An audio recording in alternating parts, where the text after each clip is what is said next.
Hi, my name is Jada from Courtroom 5, and welcome to Who Wrote That Up For You, where we share stories about people in civil court without lawyers. Today, we're discussing a case out of Colorado, Al-Hamim versus Star Hearthstone. It starts out as a landlord-tenant dispute over cat urine, but it ends up affecting the law in the entire state of Colorado because of hallucinations by an artificial intelligence bot. Let's dive into the facts of this case. In April 2020, Mr. Al-Hamim and his roommates rented an apartment from Star Hearthstone. Soon after moving in, Al-Hamim discovered cat dander in the bedrooms, cat hair, and cat urine stains on the carpet. Disgusting, right? He reported this to the property manager, who arranged for a carpet cleaning. However, the cleaning didn't resolve the problem. Al-Hamim could still smell cat urine. He told the manager the carpet needed to be replaced. The property manager said they would replace it. Months went by, and despite repeated requests, the carpet remained unchanged. Al-Hamim was stuck living with the pungent odor of cat urine. He claimed he couldn't fully settle into the apartment because of the odor and related health concerns. Now, here's where things get a bit complicated. Despite this ongoing issue, Al-Hamim renewed his lease in mid-2023. I know it seems counterintuitive, but there you are. The situation didn't improve, and eventually Al-Hamim moved out. He ended up filing a lawsuit against Star Hearthstone and the property manager, IRT Living. Hamim alleged that his landlord violated the warranty of habitability and the implied covenant of quiet enjoyment. These are legal concepts that protect tenants' rights to a safe and peaceful living environment. The warranty of habitability requires landlords to provide safe, livable housing with functional utilities and no significant hazards. The implied covenant of quiet enjoyment ensures tenants can peacefully enjoy their homes without interference.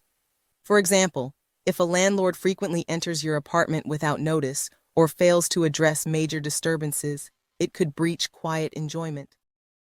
In response to Al-Hamim's claims, the defendants filed a motion to dismiss, arguing that his lawsuit lacked merit. The court granted the motion, effectively ending his case. Al-Hamim appealed. During the appeal, he relied on an AI tool to help draft his legal arguments. Sounds like a time saver, right?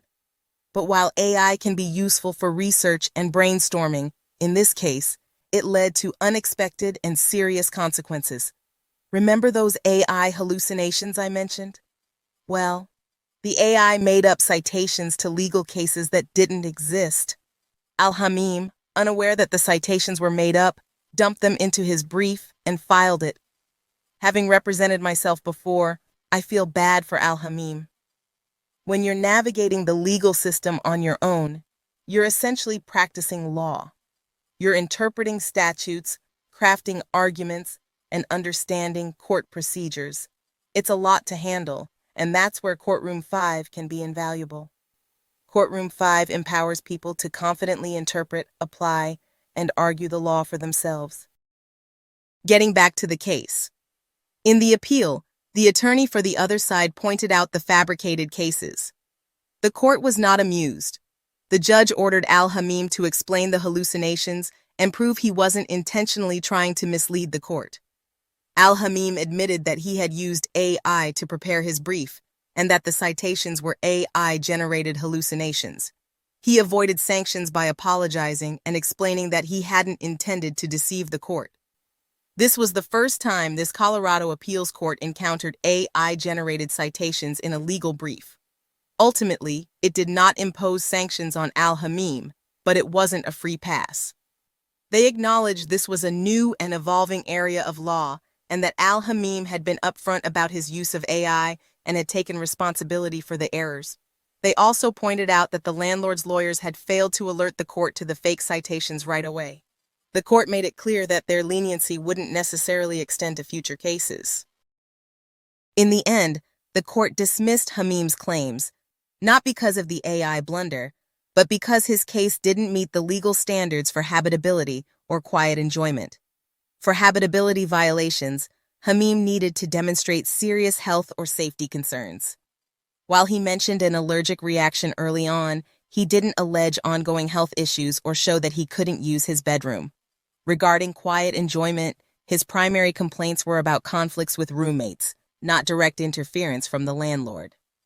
The court's published opinion in December 2024 set a statewide precedent on handling AI-generated citations in legal proceedings. This case offers several valuable lessons. 1. Choose the right court.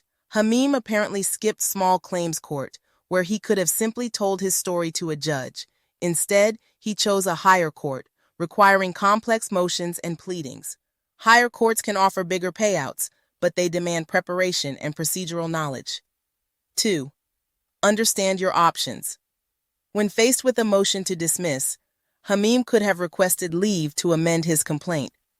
Even after dismissal, he might have addressed the court's concerns in another way. His lack of legal knowledge left these opportunities untapped. 3. Don't blindly trust AI. AI tools can be helpful, but require human oversight. Hamim didn't verify the citations generated by the AI, leading to significant credibility issues. Courtroom 5 can help you avoid the pitfalls of representing yourself in court. Come on over to Courtroom 5 to learn the personal practice of law. And if you want more of this type of content, like and subscribe. This has been Who Wrote That Up For You? Goodbye until next time.